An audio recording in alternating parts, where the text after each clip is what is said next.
Hello friends, स्वागत है आपका अपने यूट्यूब चैनल मैथ गार्डन में। आज हम लोग प्रश्नावली 1.2 का अध्ययन करेंगे। तो चलिए प्रश्नावली 1.2 के क्वेश्चन नंबर 1 को देखते हैं कि क्या कर रहा है। क्वेश्चन नंबर 1 में बता रहा है कि निम्नलिखित संख्याओं को अभाज्य गुणनखंडों के गुणनफल के रूप में व्यक्त कीजिए। तो चलिए हम लोग सवाल को सॉल्व करते हैं। तो इसको अभाज्य गुणनखंड के रूप में व्यक्त करना है तो किस प्रकार से करेंगे। सबसे पहले इसका हम गुणनखंड कर लेते हैं। तो यहाँ पे क्या करेंगे, 140 है, इसका ये किससे 2 से डिवाइड होगा, कितना बार में 70 हो जाएगा। फिर 2 से करेंगे तो 35 हो जाएगा। फिर 5 से करते हैं तो 7। अब ये सभी संख्याएं क्या है, अभाज्य संख्या है। तो ये इस प्रकार से अब आगे डिवाइड नहीं होने वाला है। तो इस प्रकार से हम क्या देखते हैं, 140 को हम लिख सकते हैं 2 गुना 2 गुना 5 गुना 7, या हम इसको इस प्रकार भी लिख सकते हैं 2 कितना बार, 2 बार गुना है, इसको हम 2 पे घात 2 गुना 5 गुना 7 भी लिख सकते हैं। ये हो जाता है मेरा आंसर अभाज्य गुणनखंड के रूप में। अब आगे जो है कि इसी का देखते हैं कि क्वेश्चन नंबर 2 में क्या कर रहा है। क्वेश्चन नंबर 2 में दिया गया है 156। अब इसका भी गुणनखंड हम इसी प्रकार से करेंगे। 156 का खंडन करेंगे 2 से 78, फिर 2 से 39, फिर 3 से 13। अब इसके आगे इसका गुणनखंड नहीं होने वाला है, क्योंकि 13 जो है एक अभाज्य संख्या है। तो अभाज्य संख्या जब आ गया तो इसका गुणनखंड नहीं होगा। तो इसको हम लिख सकते हैं, इसको 2 गुना 2 गुना 3 गुना 13, या तो हम इसको 2 पे पावर 2 गुना 3 गुना 13 ये लिख सकते हैं। चलिए नेक्स्ट सवाल को देखते हैं हम लोग, क्वेश्चन नंबर 3 को।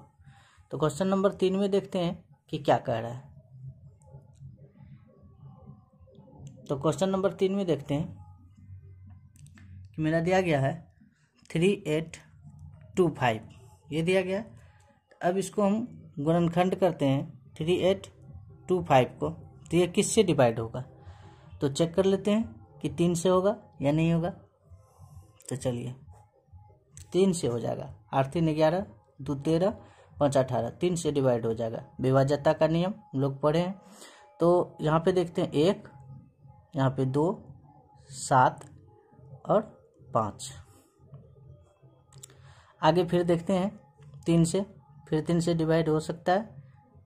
तो 3 चौके 12 कट गया, फिर 3 दूना 6 और जो है 3 पचे 15।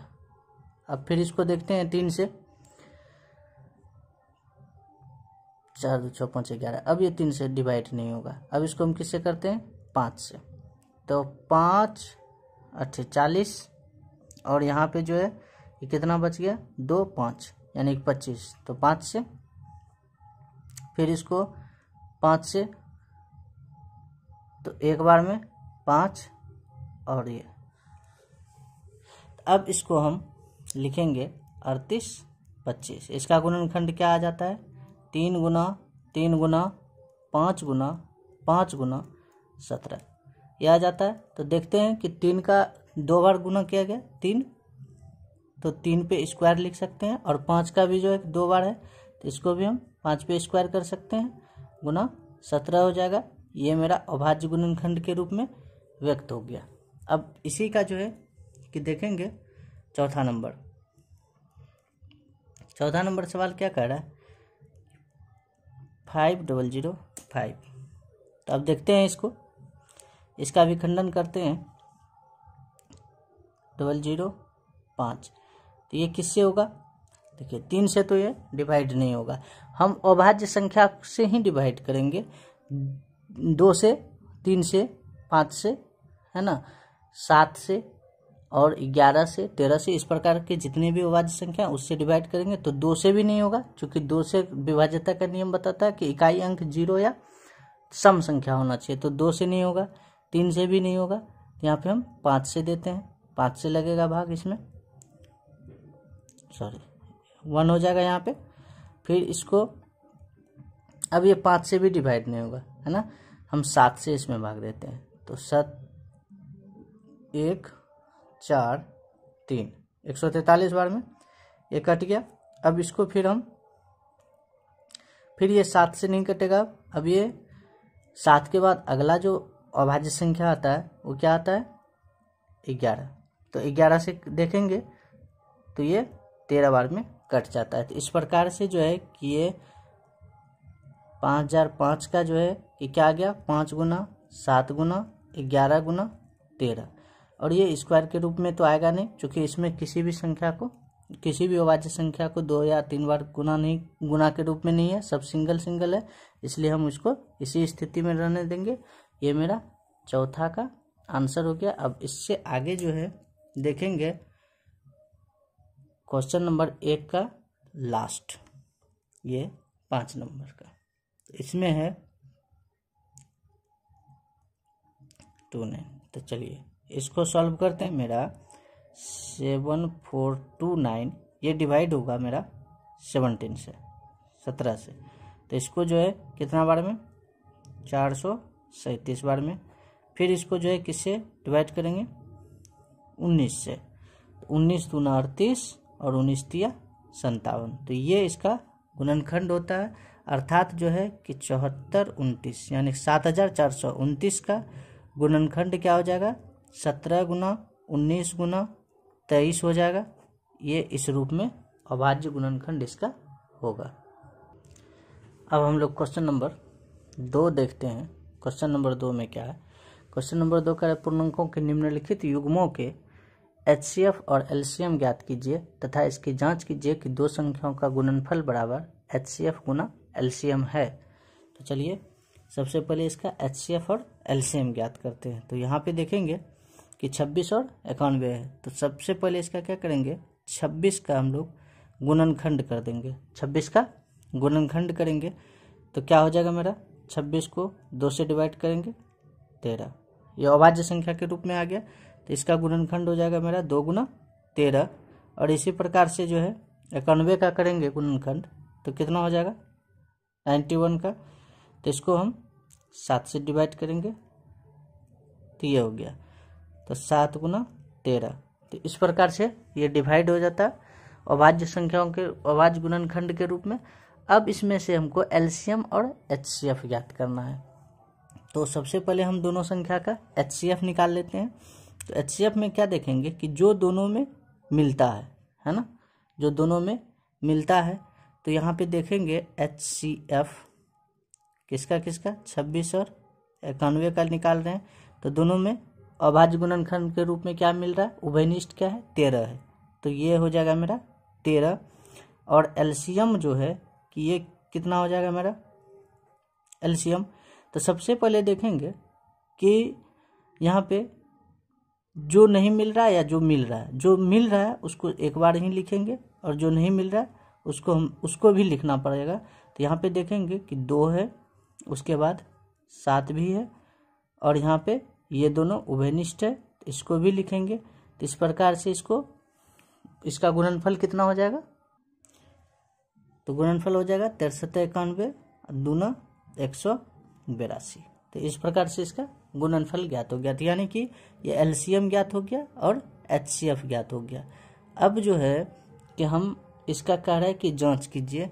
जब हम जांच करते हैं तो क्या देखते हैं, सबसे पहले जो है कि देखते हैं कि HCF दोनों संख्याओं का गुणनफल क्या निकालते हैं, दोनों संख्याओं का गुणनफल ज्ञात कर लेते हैं कितना होता है। तो दोनों संख्याओं का गुणनफल यानी कि 26 गुना 91, इसका हम गुणनफल करते हैं तो यहाँ पे कितना हो जाएगा इसका गुणनफल 2366। अब जो है कि हम फिर क्या करते हैं कि HCF और LCM का गुणनफल करते हैं। तो HCF गुना LCM का करेंगे तो HCF कितना है 13 और LCM है 182। अब इसका गुना करेंगे 26 6 शेष 2 और जो है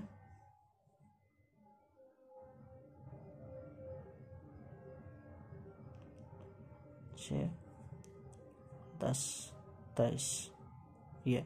तो यहाँ पे क्या देख रहे हैं कि दोनों बराबर है ना। तो ये मेरा जांच करना था। तो यहाँ पे देखिए कि यह भी संख्या और यह भी संख्या दोनों क्या है, बराबर है। तो अब जो है अगला हम देखेंगे कि किसका निकालना है। प्रश्न संख्या 2 देखते हैं। ये क्या कह रहा है, 510 और 92। इसका कह रहा है कि एलसीएम और एचसीएफ इसको भी जांच करना है। तो यहाँ पे क्या देखते हैं कि इसका पहले गुणनखंड कर लेते हैं 510 का। तो 2 से 2 दूना 4, 5, 5, फिर ये 2 से नहीं कटेगा, 5 से, फिर इसका गुणनखंड क्या हो जाएगा, 2 गुना 5 गुना 51। अब जो है कि पुनः किसका, 92 का, इसका निकालते हैं। तो 2 से कितना हो जाएगा, 4, 6, फिर इसको 2 से करेंगे 2, 3। ये इस प्रकार से आ गया अभाज्य गुणनखंड के रूप में। तो यहाँ पे अब देखेंगे कि इसको 2 गुना 3 ये लिख सकते हैं। अब यहाँ पे देखेंगे कि एचसीएफ का बात करें तो एचसीएफ कितना हो जाएगा, 510 और 92 का। तो इसका एचसीएफ क्या हो जाएगा, सबसे पहले देख लेते हैं कि यदि इसको हम परिवर्तित करके लिखें तो 2 पे पावर 2 गुना 23 भी लिख सकते हैं। तो इसको जो है कि एचसीएफ में देखेंगे तो जो संख्या मिल रहा है और न्यूनतम घात वाला संख्या होता है, तो यहाँ पे 2 मिल रहा है दोनों में, और घात न्यूनतम यानी कम घात किस पे है, इस पे है। तो यही मेरा क्या हो जाएगा, एचसीएफ हो जाएगा। लेकिन एलसीएम का बात करेंगे हम, एलसीएम का बात करेंगे तो यहाँ पे देखेंगे कि एलसीएम में क्या हो जाता है कि महत्तम घात को लेते हैं। तो महत्तम घात मेरा 2 पे स्क्वायर है, तो 2 पे स्क्वायर इसको ले लिए। आगे मेरा कितना है, 5 है, और फिर 51 है, फिर 23 है। तो अब इसको गुना करते हैं हम लोग। तो इसका गुणनफल कितना आ जाएगा मेरा, 23,460। तो मेरा एचसीएफ निकल गया और एलसीएम भी निकल गया। तो इस प्रकार से अब यहाँ पे जांच करेंगे तो क्या देखते हैं जांच में कि दोनों संख्याओं का गुणनफल। तो दोनों संख्या कितना, 510 और गुना कितना करेंगे, 92 का। तो कितना हो जाएगा मेरा, इस दोनों संख्याओं का गुणनफल कितना हो जाएगा। तो देखते हैं यहाँ पे इसका गुणनफल। तो इसका गुणनफल कितना हो जाएगा मेरा, 40,920 हो जाएगा। और एचसीएफ एलसीएम का इसका देखेंगे तो कितना हो जाएगा मेरा, तो एचसीएफ गुना एलसीएम करेंगे तो यानी कि 23,460 गुना 2 करेंगे तो इसका गुणनफल भी मेरा कितना आ जाएगा, 46,000, यहाँ पे देखेंगे 46,920 आ जाएगा। तो दोनों संख्या क्या है, बराबर है। और सवाल में भी क्या कह रहा था कि दोनों संख्याओं का गुणनफल बराबर, एचसीएफ गुना एलसीएम, यही दिखाना है। तो ये हो जाता है मेरा आंसर। और इसका एक सवाल बच जाता है ना। इसका एक सवाल अंतिम है, 3 नंबर का सवाल, जिसमें कि दिया गया है कि 336 और 54 ये सवाल दिया गया है। तो चलिए ये सवाल जो है कि आप लोग बना के ट्राई कीजिएगा, है ना। तो चलिए वीडियो अच्छा लगे तो लाइक कीजिए, शेयर कीजिए, और चैनल पे नए हैं तो सब्सक्राइब कीजिए। मिलते हैं नेक्स्ट वीडियो के साथ, तब तक के लिए जय हिंद।